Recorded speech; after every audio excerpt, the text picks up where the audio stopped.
à cette conférence de presse pour la présentation du Grand Prix cycliste du Conseil départemental. Cette 23e édition sera au temps. Elle est inscrite au calendrier fédéral et nous avons près de 700 km qui seront parcourus sur ces 5 étapes. Nous n'avons pas de prologue, mais nous avons 5 étapes en ligne qui partent à partir du 6 mai et pour l'arrivée finale le 10 mai à Pointe-Noire. Et nous faisons en sorte d'accompagner le comité régional de cyclisme tout au long de l'année, que ce soit sur le Tour de la Guadeloupe, le Grand Prix cycliste du Conseil départemental, mais aussi le Tour de Guadeloupe féminin et aussi le Tour de la Guadeloupe cadet. Donc ce qui rend le département un partenaire indispensable et primordial pour le comité régional de cyclisme. Vous tenez aussi pour l'engagement qu'a le Conseil départemental avec le cyclisme.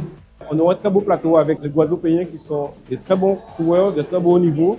Et à ça, on aura une très belle compétition pendant les 4 jours sur le Grand Prix du Conseil départemental. Au départ, il y avait 4 équipes invitées. Donc l'équipe de la Défense qui est déjà présente. Nous avons aussi 2 équipes de la Martinique. Et puis nous devions avoir une équipe du Canada qui a malheureusement fait défection à la dernière minute, puisqu'ils n'ont pas pu trouver les billets pour nous rejoindre en Guadeloupe. Dans le cadre de cette course, on présente la marque Saint-Jude.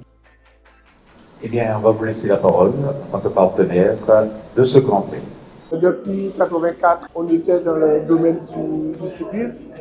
On s'est un petit peu retiré pendant quelques années.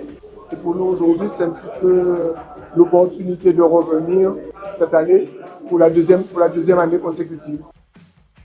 Pour le département, il s'agit de s'engager pour que les jeunes Guadeloupéens puissent faire du sport. Donc nous nous servons de ces supports, que ce soit du football, du cyclisme, parce que nous savons que le cyclisme est un sport qui est très pratiqué en Guadeloupe et très aimé par les Guadeloupéens. Donc c'est une manière de communiquer et pour dire aux jeunes Guadeloupéens, bien allez-y, faites du sport et que le département vous accompagne à travers ces différents sports que vous allez choisir.